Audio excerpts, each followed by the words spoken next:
Sathyajothi films பிரம்மாண்ட தயாரிப்பில் தனுஷ் நடிக்கும் கேப்டன் மில்லர் வெற்றி நடை போடுகிறது உலகமெங்கும்.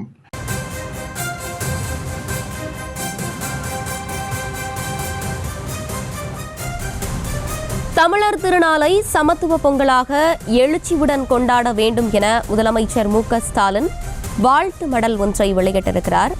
அண்மை செய்தியாக பார்த்து வருகிறோம். பொதுமக்களின் பங்களிப்புடன் பொங்கலை கொண்டாடுங்கள் எனவும் முதலமைச்சர் மு.க.ஸ்டாலின் தெரிவித்திருக்கிறார். பொங்கல் தரும் ஊக்கத்தோடு இந்த பொங்கலை கொண்டாடுங்கள் எனவும் முதலமைச்சர் மு.க.ஸ்டாலின் கூறியிருக்கிறார். பொதுமக்களின் பங்களிப்புடன் பொங்கலை கொண்டாடுங்கள் எனவும் அந்த வாழ்த்து மடல் கூறியிருக்கிறார். அண்மை செய்தியாக பார்த்து வருகிறோம். இது குறித்தான மேலும் விவரங்களோடு இணைக்கிறார் ராஜேஷ். ராஜேஷ், விவரங்கள். வணக்கம். தமிழக முதலமைச்சரும் திமுக தலைவருமான மு.க.ஸ்டாலின் அவர்கள் தமிழ்நாட்டு மக்களுக்கும் உலக தமிழர்களுக்கும் இந்த பொங்கல் நல்வாழ்த்துக்களை அவர் தெரிவித்துக் கொண்டிருக்கிறார். குறிப்பாக திமுக தொண்டர்கள் தங்களுடைய இல்லங்களினுடைய அந்த வாசப்படியிலே சமத்துவ பொங்கல் என கோலமிட்டு அதனை அவர்கள் சமூக வலைதளங்களிலே பதிவிட வேண்டும் எனவும் கேட்டுக் கொண்டிருக்கிறார். மேலும் துணை முதல்வர் பதவி என்பது வதந்தி என்று அந்த சர்ச்சைக்கு ஒரு முற்றுப்புள்ளி வைத்திருக்கின்றார். கடந்த சில தினங்களாக அமைச்சர் உதயநிதிக்கு துணை முதலமைச்சர் பதவி கொடுக்க இருப்பதாக தொடர்ந்து பல்வேறு தகவல்கள் வெளிவந்த வண்ணமாக இருந்தது. சமூக வலைதளங்களிலும் இது தொடர்பான அந்த பேச்சுக்கள் இருந்து வந்தது.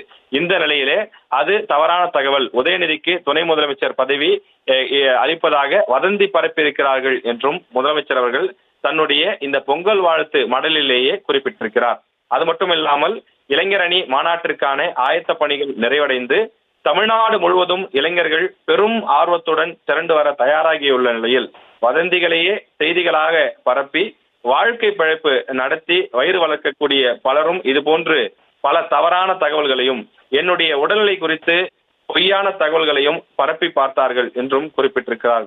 மேலும் அயலக தமிழர் நாள் விழாவில் உற்சாகத்துடன் பங்கேற்ற நான் தமிழ்நாட்டு மக்கள் மகிழ்ச்சியாக இருக்கும்போது எனக்கு என்ன குறைச்சல் என்று கேட்டேன். நான் நலமாகவும் உற்சாகமாகவும் இருக்கின்றேன், உழைக்கிறேன் உழைக்கிறேன் உழைக்கிறேன் என்று 3 முறை முதலமைச்சர் தன்னுடைய அந்த வாழ்த்து மடலிலே பல்வேறு விஷயங்களையும் சுட்டிக்காட்டி குறிப்பிட்டிருக்கிறார். உலகம் முழுவதும் இருக்கக்கூடிய தமிழர்கள் இந்த பொங்கல் திருநாளை சமத்துவ திருநாளாக ஒரு சமத்துவ பொங்கலாக கொண்டாட வேண்டும் எனவும் கேட்டுக்கொண்டிருக்கிறார். இதுல பல்வேறு அரசியல் சார்ந்த விஷயங்களையும் திமுக தலைவரும் முதலமைச்சருமான மு.க.ஸ்டாலின் அவர்கள் சுட்டிக்காட்டியிருக்கிறார். குறிப்பாக அமைச்சர் உதயநிதிக்கு இன்னும் சில தினங்களில் துணை முதல்வர் பதவி கொடுக்க இருக்கிறார்கள், உதயநிதி துணை முதல்வராகிறார் என்றெல்லாம் செய்திகள் வந்த வண்ணமாக இருந்த நிலையில் அது வெறும் வதந்தி என்று தமிழக முதலமைச்சர் அந்த தகவல்களுக்கு முற்றுப்புள்ளி வைத்திருக்கின்றார்.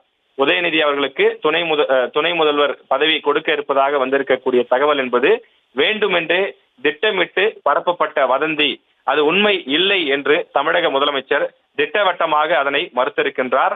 அது மட்டும் இல்லாமல் இந்த இளைஞரணி மாநாடு சேலத்திலே 21ஆம் தேதி நடைபெற இருக்கின்றது, அதற்கு தயாராக வேண்டும் எனவும் திமுக தொண்டர்களுக்கு அழைப்பு விடுத்திருக்கின்றார். அது மட்டும் இல்லாமல் இளைஞர் நலன் மற்றும் விளையாட்டுத்துறை அமைச்சராக இருக்கக்கூடிய தம்பி உதயநிதி ஸ்டாலின் அவர்களே எல்லா அமைச்சர்களும் முதலமைச்சருக்கு துணையாகத்தான் இருக்கிறோம் என்று பதிலடி கொடுத்த பிறகும் வதந்தி பரப்பியோரினுடைய வாயை அடைத்து விட்ட பிறகும் இது போன்ற விஷயங்கள் பரவி வருவதாக அவர் குறிப்பிடுகின்றார். இளைஞரணி மாநாட்டினுடைய மாநில உரிமை முழக்கம் எனும் நோக்கத்தை திசை திருப்ப நினைக்கும் எந்த முயற்சிக்கும் திமுகவினர் யாரும் இடம் கொடுத்திட வேண்டாம் எனவும் முதலமைச்சர் இந்த அறிக்கையின் வாயிலாக கேட்டுக்கொண்டிருக்கிறார்.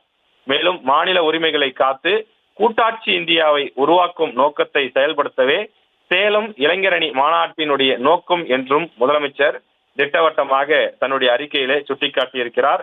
எனவே அமைச்சர் உதயநிதி ஸ்டாலின் துணை முதலமைச்சர் ஆக்கப்படுவதற்கான வாய்ப்பு அது போன்ற தகவல் எதுவும் தற்போது கிடையாது. அப்படி வெளியாகக்கூடிய தகவல்கள் உண்மைக்கு புறம்பானவை என்று முதலமைச்சர் குறிப்பிட்டிருக்கிறார். செய்திகளை உடனுக்குடனும் துல்லியமாகவும் தெரிந்து கொள்ள சப்ஸ்கிரைப் பண்ணுங்க.